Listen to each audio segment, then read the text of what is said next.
মানুষের জীবন কখনো সুখের হবে, কখনো দুঃখের হবে। সুখ দুঃখ মিলাইয়াই মানুষের জীবন, ঠিক না? কখনো সুখ, কখনো দুঃখ, কখনো অভাব অনটন, কখনো স্বাচ্ছন্দ্য, সব মিলাইয়াই মানুষের জীবন। সর্ব অবস্থায় যে বান্দাবান্দি সবর এখতিয়ার করতে পারবে, শুকর গুজার থাকতে পারবে, সেই বান্দাবান্দির জন্যই আল্লাহ তাআলার পক্ষ থেকে মহাপুরস্কারের ঘোষণা। কিন্তু আজ দুনিয়ার মানুষের দিকে তাকাইলে দেখা যায়, মানুষগুলো যখন সুখে স্বাচ্ছন্দ্যে আনন্দের মধ্যে থাকে, তখন মানুষ আল্লাহর কথা ভুলে যায়, আল্লাহর কথা স্মরণ থাকেই না। যখন অভাবে পড়ে, অসুখে পড়ে, বিপদ মুসিবতের মধ্যে পড়ে, তখন হোয়াশার করে না, আল্লাহ আল্লাহ আল্লাহ আল্লাহ আল্লাহ, বুঝাইতে পারি না। তখন এককালে আল্লাহ, ওরে মাবুদ, এত আল্লাহর কথা স্মরণ করে, পুরো আল্লাহর ওলি। এর মতো ভালো মানুষ আর এ দুনিয়ায় নেই। আর যখন আনন্দে থাকে, সুখ স্বাচ্ছন্দ্যে থাকে, তার মতো হারামি আর কেউ নাই, বুঝেন নাই? যখন আরামে এসে থাকে, তখন তার মতো হারামি আর এই দুনিয়াতে কেউ থাকে না। আর যখন মুসিবতে থাকে, তখন তার মতো আল্লাহর ওলি আর কেউ হইতে পারে না। এমন অবস্থায় আমরা থাকি।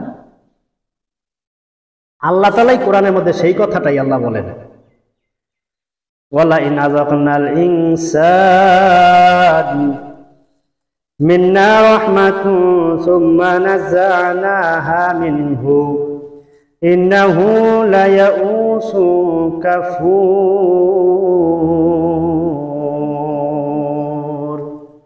সূরা হুদ 9 নম্বর আয়াতে আল্লাহ বলেন, কোরআনের কথা শুনলে এক শ্রেণীর মানুষের গায়ে জ্বালাপোড়া করবে, এটাই স্বাভাবিক। গত জমে আলোচনা করছিলাম না, কোরআনের শ্রোতা 3 প্রকার। 1 নাম্বার শ্রোতা, কোরআন শোনার পরে কোরআন মানুষকে শুনতে দেবে না, সে কাফের। কোরআন শুনতে মানুষকে দিবে না, ইনডাইরেক্ট এবং ডাইরেক্ট বাধা দিবে, মানুষকে কোরআনের কথাগুলো শুনতে দিবে না। যদি মানুষ কোরআনের কথাগুলো বুঝে যায়, শুনে যায়, তখন তার তো বেতাল, অবস্থা খারাপ। তখন আর তার সমাজে পথ পজিশন থাকবে না, মানুষ তখন আর তাকে নিয়ে আর তোষামত করবে না। কারণ এখন তো মানুষের সামনে ভণ্ডামি করিয়া বাস নিজের ক্রেডিট ধরে রাখে। আল্লাহ তাআলা বলেন, এই সমস্ত মানুষগুলা কাফের, যারা কোরআনের থেকে মানুষদেরকে দূরে সরায় দিতে চায়, ডাইরেক্ট বা ইনডাইরেক্ট। আর 2 নাম্বার শ্রোতা হচ্ছে মুনাফিক।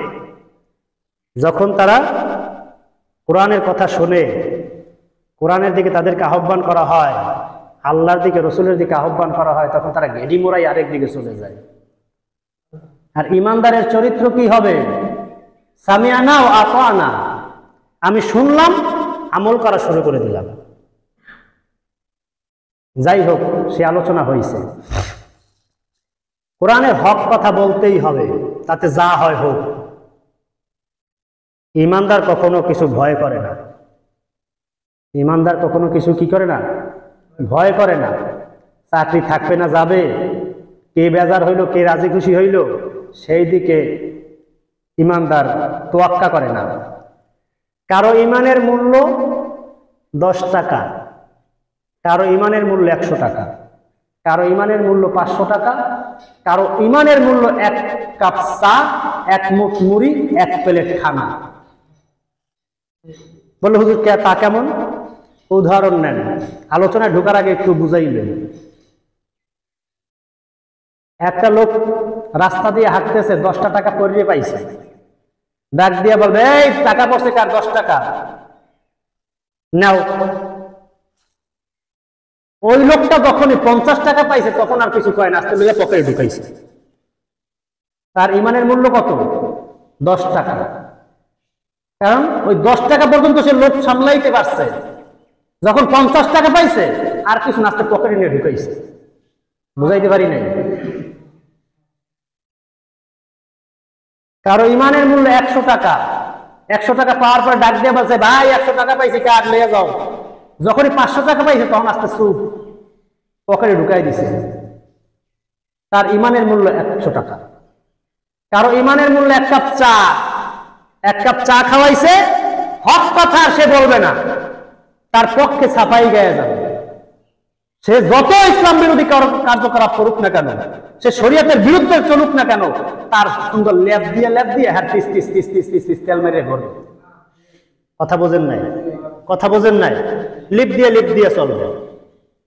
কারো ইমানের মূল্য 1 প্লেট খানা, একক তো খাওয়াইছে, একবেলা তাকে দাওয়াত দিয়ে খাওয়াইছে, বাস ইসলামী শরীয়ত উল্টা যাও, সে আমার পক্ষে। বোঝেন না আমার কথা?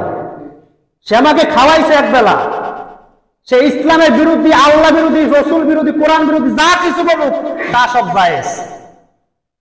তা কি সব জায়েজ? কারণ সে আমাকে একবেলা খানা খাওয়াইছে। কিন্তু ইমানদার কশ্চিন কালো শত মুসিবতের সামনে পড়েও ইমান বেচবে না। যারা খাঁটি ইমানদার, সে আগুনকে আগুন, পানিকে পানি বলে প্রকাশ করবে যে এইটা আগুন, এইটা পানি, এইটা হক, এইটা বাতিল, এইটা ন্যায়, এইটা অন্যায়, সে এইটা স্পষ্ট করে দিবে। সে এইটা চিন্তা করবে না যে আরে আমার তার থেকে 500 টাকা দেবে না, এই চিন্তা তখন সে করবে না। আমার যে একবেলা দাওয়াত আর দেবে না, এই চিন্তা সে করবে না। কারণ সম্মান দেওয়ার মালিক আল্লাহ, ইজ্জত দেওয়ার মালিক আল্লাহ, রিজিক দেওয়ার মালিক আল্লাহ। সুতরাং হকের কথা বলতেই হবে, যে না বলবে সে গঙ্গা শয়তান। কি শয়তান? বুঝেন নাই? কি শয়তান? গঙ্গা শয়তান। নাকি পটুয়াখালীর ওদিকের মানুষের ভাষা কি কয়, এটা গঙ্গা শয়তান।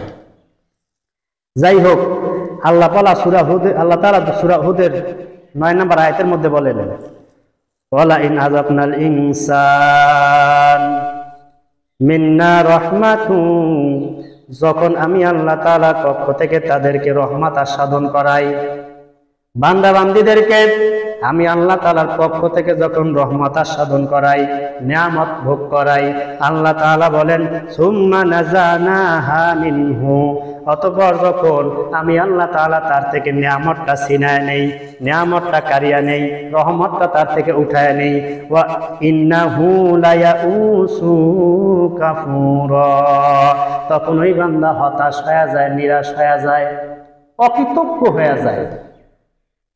তখন কি হয়ে যায়? অকৃতজ্ঞ হয়ে যায়। এতদিন সুখ স্বাচ্ছন্দ্যে ছিল, আরামায়েশে ছিল, যেই তার কাছ থেকে একটু আল্লাহ তাআলা পরীক্ষার জন্য সুখ স্বাচ্ছন্দ্য কেড়ে নিয়েছেন, অভাবের মধ্যে ফালায় দিয়েছেন, তখন আর সে আল্লাহর গোলামি করে না।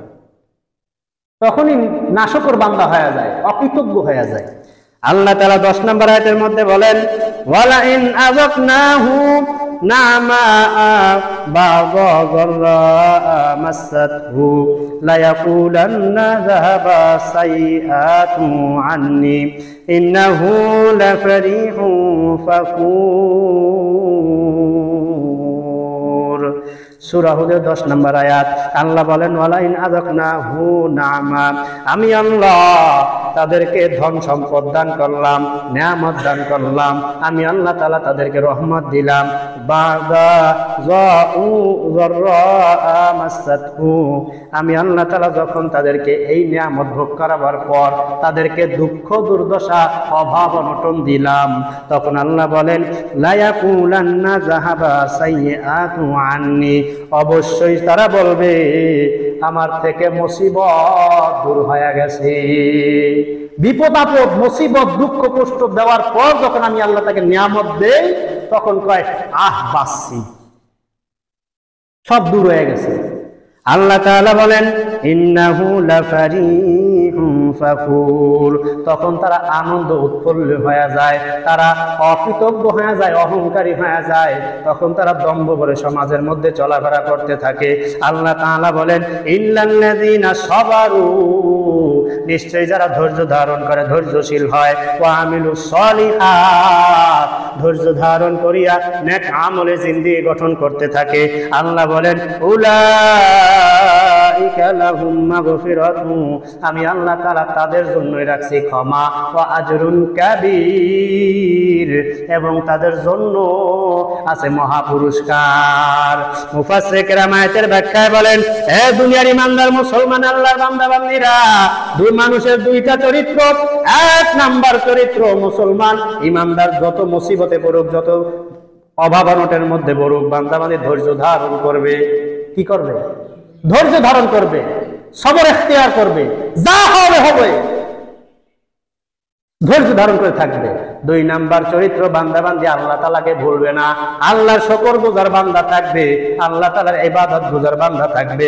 দুনিয়াতে যা কিছু হয় হোক, বান্দা বান্দী আল্লাহকে ভুলবে না।